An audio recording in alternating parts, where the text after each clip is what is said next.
નમસ્કાર. આવતીકાલેમાં આપનું સ્વાગત છે અને આવતીકાલે કેવી રણનીતિ મદદરૂપ થઈ શકશે અને કયા સંકેતો પર નજર રાખવી જોઈએ એની ચર્ચા સાથે હાજર છું હું જરનાર કંટી. તો આવતીકાલના માર્કેટ પર ચર્ચા કરવા પહેલા આજના માર્કેટને લગતા મુખ્ય સમાચારો પર નજર કરી લઈએ. બજારમાં નીચલા સ્તરેથી સારી રિકવરી સાથે બંધ થયા, પરંતુ લાલ નિશાનમાં થયું બજારનું ક્લોઝિંગ. નિફ્ટી નીચલા સ્તરેથી 150 પોઈન્ટથી વધારે સુધર્યો. બેંક નિફ્ટીનું 450 પોઈન્ટની તેજી સાથે ક્લોઝિંગ. મિડકેપમાં રહી મામૂલી ખરીદદારી. સીએસ પર સેબી ચેરમેનનું મોટું નિવેદન. કહ્યું, સીએસમાં કોઈ ગડબડીના પુરાવા નથી મળ્યા. પ્રક્રિયા સંપૂર્ણપણે પારદર્શક. જરૂર પડશે તો ફ્રેમવર્કમાં કરી શકે છે ફેરફાર. એન ચંદ્રાએ ટાટા સન્સના ચેરમેન પદ પરથી આપ્યું રાજીનામું. પોતાનો કાર્યકાળ પૂરો કરશે. એન ચંદ્રા રીઅપોઇન્ટમેન્ટ નહીં માંગી શકે. ફેબ્રુઆરી 2027માં એન ચંદ્રાનો કાર્યકાળ પૂરો થશે. સમાચાર બાદ ટાટા ગ્રુપના શેર્સમાં આવ્યો મોટો ઘટાડો. તો ટેલિકોમ સેક્ટરમાં ફરી એકવાર થઈ શકે છે દર વધારાની શરૂઆત. ભારતી એરટેલે કર્યા ટેરિફમાં ફેરફાર. 4 પ્લાન કર્યા બંધ. ગ્રાહકો માટે 5થી 16% મોંઘા થયા રીચાર્જ. અને પરિણામની દ્રષ્ટિએ મોટો દિવસ. નિફ્ટીની 2 કંપનીઓ ટાટા મોટર્સ પીવી અને મેક્સ હેલ્થના આવશે પરિણામ. સાથે જ્યુબિલન્ટ ફૂડ, અંબર સહિત વાયદાની 5 કંપનીઓના પરિણામો પર પણ રહેશે નજર.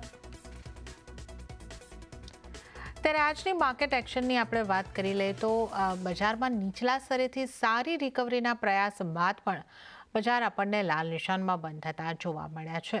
સેન્સેક્સની વાત કરીએ તો સેન્સેક્સ 5%ના ઘટાડા સાથે બંધ થતો જોવા મળ્યો છે 77,966 ઉપર. અને નિફ્ટીની વાત કરીએ તો 0.15%નો ઘટાડો જોવા મળ્યો છે 24,435 ઉપર. નિફ્ટીનું ક્લોઝિંગ થતાં આપણે જોઈ શકીએ છીએ. પણ મિડકેપ જે છે એ લીલા નિશાનમાં બંધ થવામાં સફળ રહ્યા છે. 1% મજબૂતી, પ્રિસાઇસલી 0.28%ની મજબૂતી સાથે 64,024 ઉપર મિડકેપનું ક્લોઝિંગ થતાં આપણે જોઈ શકીએ છીએ. પણ ફરી એક વખત સ્મોલ કેપ લાલ નિશાનમાં બંધ થયા છે 19,821 પર 0.18%ના દબાણ સાથે. બેંક નિફ્ટીની જો વાત કરીએ તો બેંક નિફ્ટીનું પોઝિટિવ ક્લોઝિંગ છે 0.77%ની મજબૂતી સાથે 57,885 પર. તો આ રીતે આપણે જોઈએ તો આજના ક્લોઝિંગને આપણે મિક્સ ક્લોઝિંગ કહી શકીએ છીએ. એડવાન્સ ડિક્લાઇન રેશિયો જોઈએ તો એ 1:1.38 જેટલો થઈ રહ્યો છે. 1,323 શેર લીલા નિશાનમાં બંધ થયા છે અને 1,832 શેર લાલ નિશાનમાં દબાણ સાથે બંધ થયા છે. તો હવે આજના દિવસે ટોપ ગેનર્સ અને ટોપ લૂઝર કાઉન્ટરની વાત કરી લઈએ. લૂઝર્સથી શરૂઆત કરીએ. ટીસીએસ આજનો ટોપ લૂઝર કાઉન્ટર 3.93%નું દબાણ આપણને ટીસીએસમાં બનતું જોવા મળ્યું છે. મેક્સ હેલ્થકેરમાં પણ 3.13%નું દબાણ બન્યું છે. અપોલો હોસ્પિટલમાં 1.75%નું દબાણ બન્યું છે. અને ત્યારબાદ આપણે જોઈએ તો એમએનએમ, ટાટા કન્ઝ્યુમર અને ટાટા મોટર્સ પીવી અહીંયા આગળ આપણે લગભગ 1.25% દબાણ સાથેના ક્લોઝિંગ આજે જોઈ શકીએ છીએ. હવે આપણે વાત કરી લઈએ વધનારા શેર્સની. આ હપ્તાના માફ કરશો આજના દિવસના ટોપ ગેનર્સ કાઉન્ટર્સ. હિન્દાલ્કો 2.80%ની મજબૂતી, ભારતી એરટેલમાં 1.56%ની મજબૂતી અને એસબીઆઈની વાત કરીએ 2% મજબૂત. આ ઉપરાંત જીઓ ફાઇનાન્શિયલ, અલ્ટ્રાટેક સિમેન્ટ અને ઇન્ટરગ્લોબ એવિએશનમાં 1થી 1.25%ની મજબૂતી સાથેના ક્લોઝિંગ આપણે જોઈ શકીએ છીએ. તો આપણે આજના ટોપ ગેનર્સ, ટોપ લૂઝર જોઈ લીધા છે. હવે આવતીકાલના બજારની ચર્ચા કરીશું અને આ માટે આપણી સાથે જોડાયા છે બુલવેવ રિસર્ચ ફર્મના અમિત પસ્તાકિયા. અમિતજી, સ્વાગત છે આપનું સીએનબીસી બજાર પર. અને આજે આપણે જે રીતે જોયું માર્કેટ લાલ નિશાનમાં બંધ થયું છે, પણ જે નીચલા સ્તર દિવસના લો જે બન્યા હતા ત્યાંથી માર્કેટે સારી એવી રિકવરીનો પ્રયાસ કર્યો છે અને 24,400ની ઉપર આવ્યું છે, પણ એક દબાણ તરફનું ક્લોઝિંગ રહ્યું છે. તો કઈ રીતે તમે નિફ્ટીને જોઈ રહ્યા છો? નિફ્ટીમાં આગળ કેવી સ્ટ્રેટેજી અપનાવવાની તમારી સલાહ રહેશે? Good evening everyone. જો આપણે વાત કરીએ નિફ્ટીમાં એક લેવલ સ્પેસિફિક, તો આપણે એક ટ્રાયેંગલ પેટર્નના બ્રેકડાઉન બાદ સારી એક ડાઉન સાઇડ મોમેન્ટમ તો જોવા મળી, પરંતુ એક સપોર્ટથી આપણે એક આજે રિવર્સલ પણ જોવા મળ્યું છે. નિફ્ટીમાં જો નજર કરીએ તો એક નાના ટાઈમ ફ્રેમમાં એબીસી પેટર્નનું ફોર્મેશન થઈ રહ્યું છે. તો દરેક જણાને નિફ્ટીમાં એક નવું બાઇંગ કરી શકાય છે. જો નિફ્ટી એક આવે છે તો 24,300-350ની આસપાસ જો મળે તો બાઇકને ચાલુ છે. 24,250 સ્ટોપ લોસ મેન્ટેન કરવો જોઈએ અને ટાર્ગેટમાં 24,450, 24,600 ટાર્ગેટ નિફ્ટીમાં જોવા મળી શકે છે. તો એક બાય ઓન ડિપ્સ ને ચાલુ જોઈએ નિફ્ટી માટે. એ જ પ્રમાણે જો વાત કરીએ બેંક નિફ્ટીમાં, તો બેંક નિફ્ટીમાં ડેલી ટાઈમ ફ્રેમમાં જો નજર કરીએ તો આપણે એક એસેન્ડિંગ ટ્રાયેંગલ પેટર્નના ફોર્મેશન જોવા મળી રહ્યા છે. પ્રાઇસ ડેલીમાં કોઈ પણ ટાઈમ ફ્રેમમાં જોયો તો દરેક EMA ની ઉપર હાલમાં પ્રાઇસ ટ્રેડ કરી રહી છે, તો એક clear up trend bank Nifty માટે ઇન્ડિકેટ થઈ રહ્યો છે. તો બેંક નિફ્ટી પણ દરેક ઘટાડે બાય કરવું જોઈએ. જો 57,500 ની આસપાસ બેંક નિફ્ટીના લેવલ મળે તો એક ત્યાં નવી એક બાય કરી શકાય છે. સ્ટોપ લોસ મેન્ટેન કરવો જોઈએ 57,200 નો, અને ટાર્ગેટની જો વાત કરીએ તો 58,000 અને 58,200 ટાર્ગેટ બેંક નિફ્ટીમાં જોવા મળી શકે છે. અને બેંક નિફ્ટીમાં એક રેઝિસ્ટન્સ લેવલ જોઈ રહ્યો છું 58,700 નું, અને જો એનું બ્રેકઆઉટ થાય છે તો એક પ્રીવિયસ હાઈ 59,200 સુધી ટાર્ગેટ પણ બેંક નિફ્ટીમાં જોવા મળી શકે છે. તો બંને ઇન્ડેક્સમાં હાલમાં તો એક બાય ઓન ડિસ્ક ચાલવું જોઈએ. ઓકે, નિફ્ટી બેંક નિફ્ટી બંને ઉપર અમિતજીની સલાહ જો છે બાય ડીપ કરીને ચાલવાની બની રહી છે. નિફ્ટીની વાત કરીએ તો 24,250ના સ્ટોપ લોસને ધ્યાને રાખીને તમે 24,450 અને ત્યારબાદ 24,600ના ટાર્ગેટ માટે ખરીદી કરીને ચાલી શકો છો. તો નિફ્ટી ઉપર ઘટાડે ખરીદી કરવાનો વ્યૂ છે, અને સાથે જ બેંક નિફ્ટીની વાત કરીએ ત્યાં પણ ઘટાડે ખરીદી કરીને ચાલવાનો વ્યૂ જે છે એ અમિતજીનો બની રહ્યો છે. 57,500 આસપાસથી ખરીદારી કરી શકો છો. 57,200નો સ્ટોપ લોસ, 58,000 અને 58,200 સુધીના ટાર્ગેટ અહીંયા આગળથી તમને બેંક નિફ્ટીની અંદર જોવા મળી શકે છે. તો નિફ્ટી બેંક નિફ્ટી ઉપર બુલિશ વ્યૂ અમિત બસ્તાકિયાનો બની રહ્યો છે. હવે આપણે નજર કરી લઈએ વધારે જે વધુ આપણા એક્સપર્ટ છે એમની નિફ્ટી માટે કઈ રીતની સલાહ બની રહી છે. યસ સિક્યોરિટીઝના અમિત ત્રિવેદીની સલાહ જોઈએ તો એમણે નિફ્ટી ફ્યુચરને 24,450ની આસપાસથી બાય કરીને ચાલવાની સલાહ આપી છે. સ્ટોપ લોસ તેઓ જોઈ રહ્યા છે 24,375નો, અને ટાર્ગેટ 24,600નો અમિત ત્રિવેદી અહીં આગળથી જોઈ રહ્યા છે. તો હવે આપણે નજર કરી લઈએ HDFC સિક્યોરિટીઝના વિનય રાજાણીની સલાહ ઉપર. એમણે પણ નિફ્ટીના ઓગસ્ટ ફ્યુચરને બાય કરવાની સલાહ આપી છે 24,480 આસપાસથી. ટાર્ગેટ તેઓ જોઈ રહ્યા છે 24,620નો, અને સ્ટોપ લોસ 24,380નો રાખવાની સલાહ HDFC સિક્યોરિટીઝના વિનય રાજાણી તરફથી. તો આપણા ત્રણેય નિષ્ણાતોનો વ્યૂ ખરીદારી તરફનો બની રહ્યો છે, અને લગભગ 24,600 આસપાસના આ ટાર્ગેટ આપણા ત્રણેય નિષ્ણાતો જોઈ રહ્યા છે. તો આપણે નિફ્ટીની સ્ટ્રેટેજીની વાત કરી, અને હવે અમિતજી સાથે આપણે સ્ટોક સ્પેસિફિક ચર્ચાની શરૂઆત કરીશું. અમિતજી, આજના દિવસના સૌથી મોટા સમાચાર હતા ટાટા સન્સના ચેરમેન પદેથી એન ચંદ્રાનું રાજીનામું, અને ત્યારબાદ ટાટા ગ્રુપના ઘણા બધા સ્ટોકમાં આપણે એક મોટો ઘટાડો જોયો છે. TCS સૌથી વધારે ઘટાડો ધરાવતું કાઉન્ટર રહ્યું છે, 3.93% જેટલું.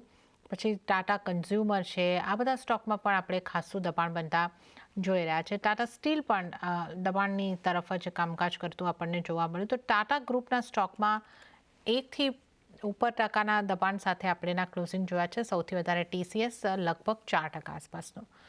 TCS પર આપનો કઈ રીતનો વ્યૂ, અને ટાટા ગ્રુપના સ્ટોકની આપણે અહીંયા આગળથી વાત કરીએ તો કયા સ્ટોક પર આપનો કોઈ ખાસ સલાહ બનશે?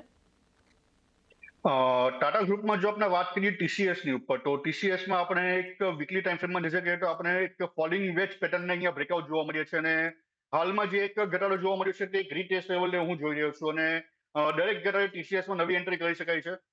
જો આવનારા દિવસોમાં લેવલ મળે છે એ 2,150 થી 2,200ની આસપાસ જો મળે છે તો ડેફિનેટલી એક બેસ્ટ બાય કહેવાશે આ સ્ટોક માટે. તો દરેક ઘટાડે TCSમાં નવી એન્ટ્રી કરી શકાય છે. પ્રીવિયસ હાઈથી જો આપણે જોવામાં આવે તો આ સ્ટોકમાં આપણે અરાઉન્ડ 40 થી 45% એક ડિક્લાઇન પણ જોવા મળ્યો છે. તો એક બેસ્ટ બાય છે આ લેવલ ઉપર. તો શોર્ટ ટર્મ લોંગ ટર્મનો જો વ્યૂ હોય તો TCS દરેક ઘટાડે બાય કરી શકાય છે. એ જ પ્રમાણે વાત કરીએ ટાટા કન્ઝ્યુમર ઉપર, તો ટાટા કન્ઝ્યુમર પણ જોવામાં આવે તો આ સ્ટોકમાં પણ આપણે એક ઇન્વર્ટેડ EBC પેટર્નનું બ્રેકડાઉન ફોર્મેશન થઈ રહ્યું છે, અને એક જો ડેલી ટાઈમ ફ્રેમમાં જોવામાં આવે તો પ્રાઇસ DBSA ની 200ની એવરેજ નીચે હાલમાં ટ્રેડ કરી રહી છે. વીકલીમાં પણ જોવામાં આવે તો ઇમ્પોર્ટન્ટ EMA ની નીચે હાલમાં ટ્રેડ કરી રહી છે. તો કશે ને કશે સાઇડવેઝ તો ડાઉન ટ્રેન્ડ એક આ સ્ટોક માટે ઇન્ડિકેટ થઈ રહ્યો છે. ટાટા કન્ઝ્યુમરને હાલમાં તો એક એવોઇડની સલાહ રહેશે.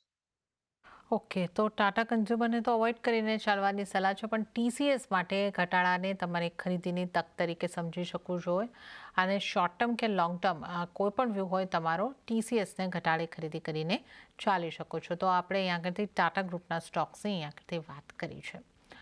ત્યારે જ આપણે અહીંયા આગળથી ટાટા કન્ઝ્યુમરની વાત કરી, પણ આજે આપણે જો જોઈએ ગોદરેજ કન્ઝ્યુમર પ્રોડક્ટ્સમાં બહુ જ મોટો ઘટાડો જોવા મળ્યો, 11%. આ કાઉન્ટર પર આપનો કઈ રીતનો વ્યૂ, FMCGમાંથી અન્ય કોઈ કાઉન્ટર પર આપની સલાહ બનશે? ગોદરેજ કન્ઝ્યુમર પ્રોડક્ટમાં જો જોવામાં આવે તો આપણે એક આ સ્ટોકમાં એક રિસન્ટલી ફ્રેશ ટ્રેડલાઇનના બ્રેકડાઉન જોવા મળ્યા છે, અને 950 નું સ્ટ્રોંગ સપોર્ટ હતો એક ફિબોનાચી લેવલ પ્રમાણે, એનું પણ આપણે બ્રેકડાઉન જોવા મળ્યું છે. તો આ સ્ટોકમાં આવનારા દિવસમાં હજુ પણ એક વધારે ઘટાડો જોવા મળી શકે છે. અપ તો 800 ના લેવલ પણ આ સ્ટોકમાં જોવા મળી શકે છે. આ સ્ટોકને હાલમાં એવોઇડ કરવાની સલાહ રહેશે, અને જો કોઈની પાસે હોલ્ડિંગ હોય તો દરેક ઉછાળામાંથી એક્ઝિટ કરીને ચાલવું જોઈએ. આવનારા દિવસોમાં હજુ પણ એક સેલિંગ પ્રેશર આ સ્ટોકમાં જોવા મળી શકે. ઓકે, તો અત્યારે ગોદરેજ કન્ઝ્યુમરને અવોઇડ કરીને ચાલવાની સલાહ છે અને સ્ટોક ઉપર વ્યૂ આવનારા દિવસોમાં પણ હજી વધારે ઘટાડો જોવા મળી શકે છે. અવોઇડ કરીને ચાલવાની સલાહ ગોદરેજ કન્ઝ્યુમર માટે બની રહી છે. ત્યારે જ આજે ફોકસ ખાસ કરીને જે મેટલના કાઉન્ટર છે ત્યાં રહેતું જોવા મળ્યું છે. નેશનલ એલ્યુમિનિયમ નાલ્કોનું જે કાઉન્ટર છે એ આજે 8.8% જેવું મજબૂત થયું. હિન્દ કોપર જે છે એ 2.70% જેવું મજબૂત થયું છે. આ બધા કાઉન્ટર્સમાં આજે આપણને સારી મજબૂતી જોવા મળી છે. તો લાર્જ કેપમાંથી હિન્દાલ્કોમાં પણ 2.80%ની મજબૂતી રહી છે. મેટલ્સને કેવી રીતે જોવું જોઈએ, અમિતજી? જો વાત કરીએ નેશનલ એલ્યુમિનિયમની ઉપર, તો આ સ્ટોકમાં એક રાઉન્ડ બોટમ પેટર્નનું ફોર્મેશન થઈ રહ્યું છે, અને 360ના બ્રેકઆઉટ બાદ આપણે એક સારી અપસાઇડ મોમેન્ટમ પણ જોવા મળી છે, જે એક બ્રેકઆઉટ લેવલ પણ હતું. નવી એન્ટ્રી માટે તો આ લેવલે એક એવોઇડ કરીને ચાલવું જોઈએ, પરંતુ જો કોઈની પાસે આ સ્ટોક હોય તો 390 નો સ્ટોપ લોસ મેન્ટેન કરીને હોલ્ડ કરવું જોઈએ. ઉપરમાં 445 અને એનું જો બ્રેકઆઉટ હોય તો 475 સુધીના ટાર્ગેટ નાલ્કોમાં જોવા મળી શકે છે. વાત કરીએ હિન્દાલ્કો ઉપર, તો હિન્ડલ્કોમાં પણ જો નજર કરીએ તો આ સ્ટોકમાં પણ એક રાઉન્ડ બોટમ પેટર્નનું ફોર્મેશન થઈ રહ્યું છે, અને 1090 નું એક હર્ડલ જોઈ રહ્યો છું. જો આના બ્રેકઆઉટ હોય તો ઉપરમાં 2120 અને 2170 સુધીના ટાર્ગેટ હિન્ડલ્કોમાં પણ જોવા મળી શકે છે. નવી એન્ટ્રી માટે આમાં પણ એક એવોઇડ કરીને ચાલવું જોઈએ, પરંતુ જેની પાસે હોલ્ડિંગ હોય ડેફિનેટલી હોલ્ડ કરી શકે છે. ઉપરમાં 2120 અને 2170 ના ટાર્ગેટ, 1120 અને 1170 ના ટાર્ગેટ. ઓકે, તો અહીંયા આગળથી આપણે ખાસ કરીને નાલ્કો અને ની વાત ખાસ કરીને અહીં આગળથી ખરીદી કરીને ચાલવાની સલાહ બની રહી છે. 390નો સ્ટોપ લોસ અને 445થી 475ના ટાર્ગેટ અહીંયા આગળથી બની શકે છે. અને હિન્દાલ્કોની જે અહીંયા આગળથી આપણે વાત કરી, અહીંયા આગળ તમે હોલ્ડ કરીને ચાલી શકો છો. નવી ખરીદારીની સલાહ નથી બની રહી. ટાર્ગેટ 1120, 1170ના. તો આપણે અહીંયા આગળથી ખાસ કરીને મેટલ કાઉન્ટરની ચર્ચા કરી છે. ત્યારબાદ આજે આપણે ટેલિફોનને લગતા ટેલિકમ્યુનિકેશનને લગતા સ્ટોકની વાત કરી લઈએ. ભારતીય એરટેલમાં ઉછાળો. એના જે પ્લાન છે એની કિંમતોમાં, પ્રીપેડ પ્લાનની કિંમતોમાં વધારાના સમાચાર આપણને આવતા જોવા મળ્યા છે, અને ભારતીય એરટેલનું કાઉન્ટર જોઈએ તો લગભગ 5% મજબૂતી સાથે આજે બંધ થયું છે. તો ભારતીય એરટેલ કાઉન્ટર ઉપર આપનો કઈ રીતનો વ્યૂ બની રહ્યો છે? માફ કરશો, 1.5% મજબૂતી સાથે આ કાઉન્ટર બંધ થયું છે ભારતીય એરટેલનું. અહીંયા તમારી કઈ રીતની સલાહ બનશે? ભારતીય એરટેલ ઉપર જો નજર કરીએ તો આ સ્ટોકમાં આપણે ટ્રેડ લાઇનનું બ્રેકઆઉટ જોવા મળ્યું છે, અને દરેક ટાઈમ ફ્રેમમાં નજર કરીએ તો ઇમ્પોર્ટન્સ ઈએમએ ઉપર હાલમાં પ્રાઇસ ટ્રેડ કરી રહી છે. એક 1880 નો સ્ટ્રોંગ સપોર્ટ જોઈ રહ્યો છે આ સ્ટોક માટે, તો દરેક ઘટાડામાં એક નવી એન્ટ્રી પણ કરી શકાય છે. અને જો વાત કરીએ રેઝિસ્ટન્સ લેવલની, તો 1990 નું એક હર્ડલ જોઈ રહ્યો છું.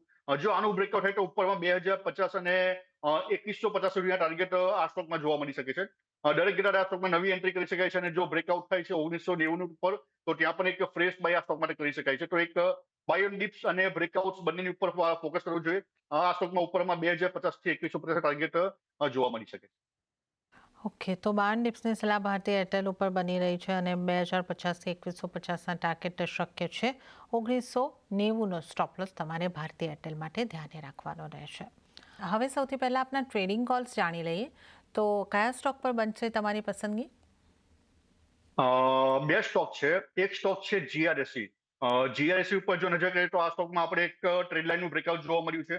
પ્રાઇસ ડેલી, વીકલી દરેક ટાઈમ ફ્રેમમાં જોવામાં આવે તો ઇમ્પોર્ટન્સ ઈએમએ ઉપર હાલમાં ટ્રેડ કરી રહી છે, અને એક એબીસી પેટર્ન ઉપર આ સ્ટોકમાં ફોર્મેશન થઈ રહ્યું છે. તો આ સ્ટોક દરેક ઘટાડે બાય કરી શકાય છે. 2200નો 2400નો સ્ટોપ લોસ અહીંયા મેન્ટેન કરવો જોઈએ, અને ટાર્ગેટની જો વાત કરીએ તો આ સ્ટોકમાં 2800 અને 3000 સુધીના ટાર્ગેટ જોવા મળી શકે છે. બીજો એક સ્ટોક છે જેનસ્ટાર ટેકનોલોજી. જેન્સરમાં જો નજર કરીએ તો આ સ્ટોકમાં આપણે એક રિસન્ટલી ટ્રેડ લાઇનના બ્રેકઆઉટ જોવા મળ્યા છે, અને પ્રાઇસમાં એક વીકલી ટાઈમ ફ્રેમમાં જોવા મળે તો ફ્લેટ કરેક્શન પેટર્ન પર એક ઓલમોસ્ટ કમ્પ્લીટ જોવા મળી રહી છે. તો આ સ્ટોક પણ દરેક ઘટાડે બાય કરવું જોઈએ. આમાં એક બાય ઓન ડિપ્સ કરીને ચાલવું જોઈએ, અને જો આવનારા દિવસોમાં 460ની આસપાસ પ્રાઇસ મળે તો ડેફિનેટલી આમાં એક નવી એન્ટ્રી કરી શકાય છે. સ્ટોપ લોસ 420નો મેન્ટેન કરવો જોઈએ, અને ટાર્ગેટની જો વાત કરીએ તો ઉપરમાં 550 સુધીના ટાર્ગેટ જેન્સરમાં જોવા મળી શકે. ઓકે, તો અહીંયા આગળથી અમિતજીની પસંદગીના બે સ્ટોકની આપણે વાત કરી લઈએ તો GRSE 2400નું સ્ટોપ લોસ, 2800ના ટાર્ગેટ અને ત્યારબાદ 3000ના ટાર્ગેટ પણ બની શકે છે. તો અહીંયા આગળથી ગાર્ડન રીચ બિલ્ડર્સ આ સ્ટોકમાં ખરીદી કરીને ચાલી શકો છો. અને ઝેન્સારમાં પણ ખરીદી કરીને ચાલવાની સલાહ. ઝેન્સાર માટે સ્ટોપ લોસ 420ના ધ્યાને રાખો, ટાર્ગેટ 550ના બની શકે છે. તો ઝેન્સાર અને ગાર્ડન રીચ બિલ્ડર્સ આ બે સ્ટોક અમિતજીના પસંદગી બની રહ્યા છે. ત્યારે જ હવે વધુ સ્ટોક્સની વાત કરી લઈએ. BHELનું કાઉન્ટરમાં પણ આજે સારી મજબૂતી રહી છે. 4.20%ની આસપાસ, 4.25%ની આસપાસની મજબૂતી સાથે BHEL આ કાઉન્ટર આપણને બંધ થતું જોવા મળ્યું છે.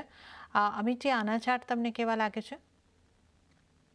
જો BHLમાં જોઈએ તો આપણે પાછલા 2 મહિનામાં 2 થી 3 મહિનામાં એક સારી અપસાઇડ મોમેન્ટમ આ સ્ટોકમાં જોવા મળી છે અને આ સ્ટોક માટે 430નું એક રેઝિસ્ટન્સ લેવલ જોઈ રહ્યો છું. જો આનું બ્રેકઆઉટ થાય છે તો ઉપરમાં આપણે આ સ્ટોકમાં 450 અને 470 સુધીના ટાર્ગેટ પણ જોવા મળી શકે છે. નવી એન્ટ્રી માટે એવોઇડની સલાહ છે, પરંતુ જો કોઈની પાસે આ સ્ટોક છે તો 380નો સ્ટોપ લોસ મેન્ટેન કરીને હોલ્ડ કરવું જોઈએ. ઉપરમાં 430નો બ્રેકઆઉટ થતો એક સારી અપસાઇડ મોમેન્ટમ પણ આ સ્ટોકમાં જોવા મળી શકે. ઓકે, તો હોલ્ડની સલાહ છે અહીંયા આગળથી અને 450 સુધીના ટાર્ગેટ અહીંયા આગળથી બની શકે છે. 430નો સ્ટોપ લોસ રાખીને હોલ્ડ કરીને ચાલો, તો BHL પર આ સલાહ અહીંયા આગળથી બની રહી છે. હવે આપણે વધારે સ્ટોક્સની ચર્ચા કરી લઈએ. MCXમાં સારી મજબૂતી આપણને કાલે પણ જોવા મળી હતી, આજે કન્ટિન્યુ થઈ છે. 2.5%ની ઉપરની મજબૂતી MCXના કાઉન્ટર ઉપર. હવે જે MCXનું કાઉન્ટર આપને કેવું લાગે છે? જો વાત કરીએ MCXમાં તો આ સ્ટોકમાં એક ABC પેટર્નનું ફોર્મેશન થઈ રહ્યું છે અને આપણે એક રિસન્ટલી ટ્રાયંગલના પણ અહીંયા બ્રેકઆઉટ જોવા મળ્યા છે. પ્રાઇસ ફિબોનાસી લેવલ અને EMA સપોર્ટથી આપણે બાઉન્સ બેક પણ જોવા મળ્યું છે. તો આવનારા દિવસોમાં આ સ્ટોકમાં 3130 ટાર્ગેટ આ સ્ટોકમાં જોવા મળી શકે છે. જો કોઈની પાસે હોય તો એક ડેફિનેટલી હોલ્ડ કરીને ચાલવું જોઈએ અને સ્ટોપ લોસ અહીંયા 2800 મેન્ટેન કરવો જોઈએ. એક પ્રાઇસ અપ ટ્રેન્ડમાં છે, હજુ પણ આ સ્ટોકમાં એક અપસાઇડ મોમેન્ટમ જોવા મળી શકે છે. ઓકે, તો MCXમાં જો પોઝિશન છે તો હોલ્ડ કરીને ચાલવાની સલાહ અહીંયા કરતી બધી જોવા મળી રહી છે અને તમારા સ્ટોપ લોસ જે છે 2800ના ખાસ તમારે આ સ્ટોક માટે રાખવાના રહેશે. ટાર્ગેટની વાત કરીએ તો 3130ના જોવા મળી શકે છે. તો આ MCXના સ્ટોક્સની આપણે ચર્ચા કરી છે. આરતી ઇન્ડસ્ટ્રી આ કાઉન્ટરની પણ વાત કરી લઈએ. આ કાઉન્ટર પણ આજે આપણને સારી મજબૂતી સાથે બંધ થતું જોવા મળ્યું. અહીંયા 5% અપમૂવ જોવા મળ્યું છે. આરતી ઇન્ડસ્ટ્રી પર તમારી અમિતજી કેવી રીતની સલાહ બનશે? જો વાત કરીએ આરટી ઇન્ડસ્ટ્રીઝ ઉપર તો આ સ્ટોકમાં આપણે એક રાઉન્ડ બોટમ પેટર્નનું ફોર્મેશન જોવા મળી રહ્યું છે અને ઉપરમાં 550 અને 600 સુધીના ટાર્ગેટ આરટી ઇન્ડસ્ટ્રીમાં જોવા મળી શકે છે. દરેક ઘરાડે આ સ્ટોકમાં નવી એન્ટ્રી કરી શકે છે અને જો કોઈની પાસે હોલ્ડ હોય તો ડેફિનેટલી હોલ્ડ કરીને ચાલવું જોઈએ. ઉપરમાં 550-600ના ટાર્ગેટ માટે.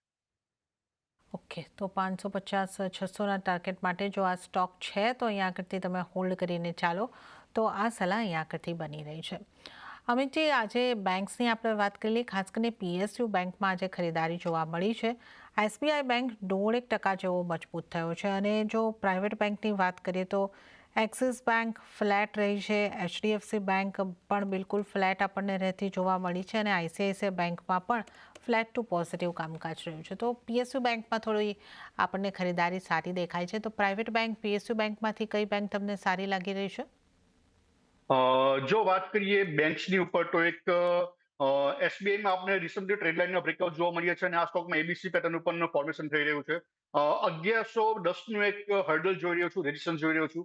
જો આનું બ્રેકઆઉટ થાય તો ઉપરમાં 1150 અને 1200 સુધીના લેવલ SBIમાં જોવા મળી શકે છે. દરેક ઘરે આ સ્ટોકમાં નવી એન્ટ્રી પણ કરી શકાય છે. વાત કરીએ HDFC બેંકમાં, તો HDFC બેંકમાં એક પ્રાઇસમાં જો વ્યૂ પ્રમાણે જોવામાં આવે તો એક ABC પેટર્નના ફોર્મેશન થઈ રહ્યા છે અને આ સ્ટોક માટે એક બ્રેકઆઉટ લેવલ જોઈ રહ્યો છું 750નું. HDFC બેંકમાં 750નું જો બ્રેકઆઉટ થાય તો ઉપરમાં 800 અને 850 સુધીના લેવલ પણ જોવા મળી શકે છે. તો નવી એન્ટ્રી જો કોઈ કરવી HDFC બેંકમાં તો 750ના બ્રેકઆઉટ વેટ કરવી જોઈએ. ત્યાંની ઉપર આમાં એક નવી એન્ટ્રી પણ કરી શકાય. ઓકે, તો અહીંયા આગળથી ખાસ કરીને આપણે SBIની વાત કરી, જ્યાં 1200ના ટાર્ગેટ બની શકે છે. 52 ડિપ્સની સલાહ SBI ઉપર અને HDFC બેંકની વાત કરીએ તો 800-850ના ટાર્ગેટ અહીંયા આગળથી બની શકે છે. ખરીદારી તરફનો ફ્યુઝ અહીંયા આગળ HDFC બેંકમાં પણ બની રહ્યો છે. તો આપણે અહીંયા આગળથી ખાસ કરીને બેંક્સની વાત કરી છે. હવે આપણે જો ખાસ કરીને વાત કરી લઈએ ઓટો કાઉન્ટર્સમાં કઈ રીતની સ્થિતિ આપણને બનતી જોવા મળી રહી છે. મારુતિ સુઝુકીમાં દબાણ સાથેનું ક્લોઝિંગ આપણે જોઈ રહ્યા છે. ટાટા મોટર્સ પીવીનો આપણે ઉલ્લેખ કર્યો પહેલાં જ ટાટા ગ્રુપની વાત કરી ત્યારે 1.25% આસપાસનું દબાણ ત્યાં પણ આપણે જોઈ રહ્યા છે. M&M પર નજર કરી લઈએ, ત્યાં પણ દબાણ સાથેનું કારોબાર 1.5% ઉપરનું દબાણ. કઈ રીતે ઓટો કાઉન્ટર્સને તમે જોઈ રહ્યા છો અમિતજી?